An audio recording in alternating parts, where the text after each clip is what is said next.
Marnin! Marnin! Welcome to the India Explained podcast, recorded in London and San Francisco. One take, unscripted, no rehearsal.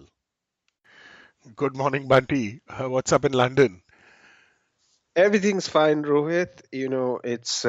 It's kicking into summer, and we are getting into a situation where this is summer is wedding season in India. Sorry, in the UK. A lot of people plan and decide to get married in the summers here. So we've just been invited to an old friend's wedding. This is incidentally his second wedding, so that is something that we are looking forward to. How are things with you? Oh, very good, very good. But you mentioned wedding season, weddings, etc. So this just brings to mind an article that you sent me this week. Bride calls off wedding after groom's Nagin dance. It's the Times of India article. And this was, we exchange a bunch of articles actually every week, and we decide closer to the time of the recording which ones we're going to do the podcast episodes on. So I'm just going to read the first couple of sentences from the Times of India article. A bride called off the wedding after groom's, oh, terrible grammar, after the groom's drunk and embarrassing attempt at a Nagin dance.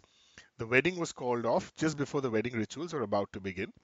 A day later, the girl tied the knot with a more sober mate. So basically, what happened is this guy did some dance. I didn't even know there was a Nagin dance, but the name suggests what it is. And the article says that it's a dance where people, men or women or children, whoever, slither around on the floor. So he got drunk. He was egged on by his buddies who were also drunk, and he started slithering on the floor. And the girl was just so embarrassed. She said, "Come hell or heavy weather, I'm not marrying this guy." And a couple of days later, she married a non-Nagin dancer. So there's This, just this is wild yeah, one. in This is total. totally wild one. So this is happening in Shah Jahanpur, Huh. right? Now the thing that we have to pick up on, we must, is that the Priyanka Tripathi, who's 23, is the bride, and Anubhav Mishra was Mr. Nagin, right? Now Hmm. what Anubhav has done is, poor thing, he is in high spirits. He's walking into the bride's home, right?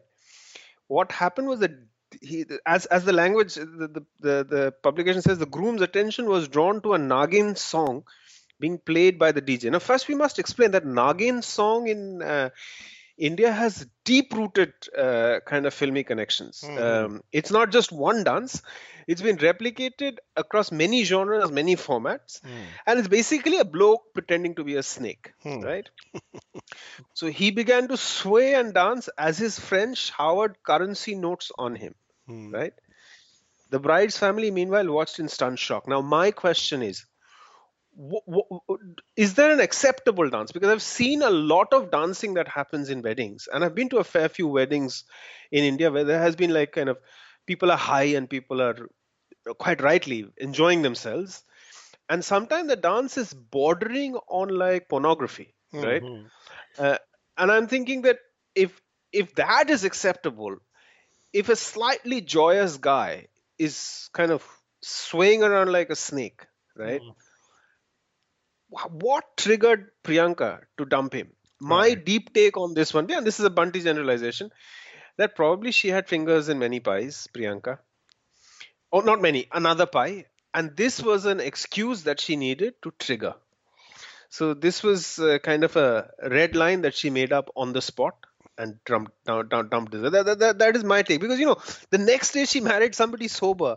That is too quick. To decide on your life partner on the back of a Nagin dance is it goes on to say a day later, 24 hours later, the girl tied the knot with a more sober mate. Well, she was older and That's more, got a but she He's was older and wiser. older and wiser than I. Sort of. Okay, so I'm going to offer a slightly different take on this, but first I just want to talk about the institution of the North Indian wedding.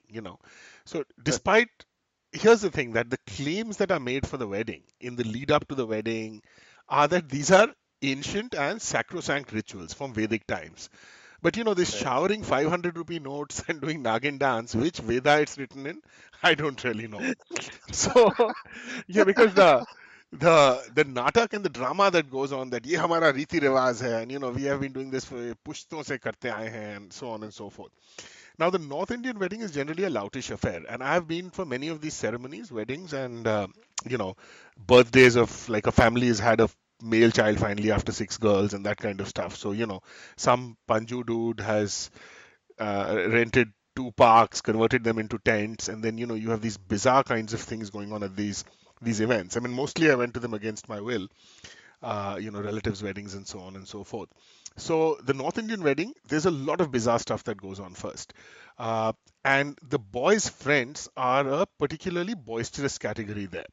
So I think what happens is that there's a certain kind of license in an otherwise repressed society to do a lot of what is considered crazy stuff or borderline crazy stuff in public. These guys must be doing this kind of stuff in their male groups anyways, but it's done undercover. Here, it's the feast of misrule. The usual sort of conventions of society are turned upside down. So I'll give you a quick example. Plus, there's also this sort of notion of what passes for classy in North India. I once heard there was a wedding which actually had, as part of the wedding celebrations in Delhi, a striptease, which used to be called cabaret. So they actually thought it was classy that after the eating and all happened, or at some point of time between the dinner and the ice cream, people were led into an auditorium, and there was some poor lady who came and started doing, what is called cabaret, Rajdoot Hotel cabaret, and the elders were very offended. People walked out and so on. There's been other stuff like there are these guys who will break, they'll put wax on their chest, or you'll have a dude who's smashing a tube light and eating glass and all, and the crowd is clapping away. Then you also have this weird thing called the booze tent. It's a separate tent where alcohol is served, and a wedding is a license for people to get pissed drunk. And very often there's misbehavior, sometimes ending with someone getting beaten up, or at least a couple of people getting drunk and thrown up. So this is the general background. Now, But it's a good point that, so yeah. Sorry, go ahead. no, but I think I think you've called out this kind of boisterous North Indian wedding, but I think there's much. India as a society in the south and the east, at least, parts of rituals that I'm kind of slightly familiar with. People are utterly repressed. This kind of, I love North Indian Punjabi weddings. I just think that it's kind of salt of the earth. Total crack ups and burst out. So I know you're making an observation that things can go, high spirits can go sometimes in the wrong direction. And in UP But Bihar, there there are are, I gunshots also. UP Bihar, there are yeah, gunshots. correct. So I think so the only thing I want to jump in is that I think there are this jury split. So you are doing your take on the kind of loutishness and the boorishness of the North Indian wedding. But on the flip side, not having been privy to that many North Indian weddings, on the odd occasions when I have, I've totally enjoyed it because I just love the tamasha, the show, the spectacle that gets put on. Drama. Because in weddings in the east and in the south, you look at the pictures of people getting married, they look like they're going to commit suicide, right? But if you look at a North Indian wedding, shit's happening. People, are getting together. This could go either which way, as clearly as happened in Shahjahanpur. It could go in So so many different directions. it's a Sorry, good point. sorry. No, no, no, not at all. Not at all. Sorry, there was a long ramble by me. So your point is very well taken. And so my point generally is that, yes, I think given that this is what the general sort of atmosphere is, this guy must have really done something to piss this woman off. So yeah, I maybe what think you so. say is I think so. right that she was, I don't know. Maybe she knew the other guy. She didn't know the other guy. Maybe she just wasn't very interested in this guy to begin with. But I also think that maybe he just made a complete fool of himself. The aesthetics of it, how you dance, and Yeah.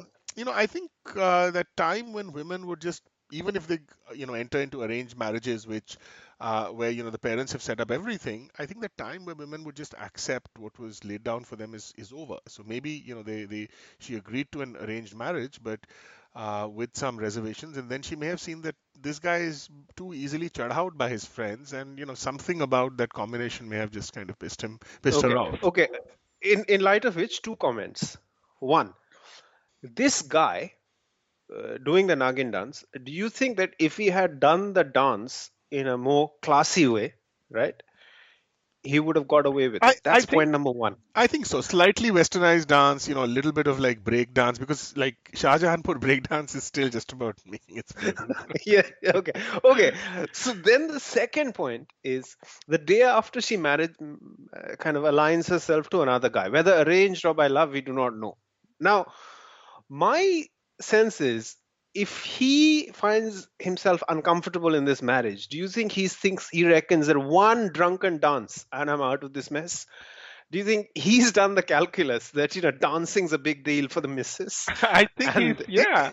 Or the other thing that's happened is that, in some ways she has gone into the marriage with the upper hand now.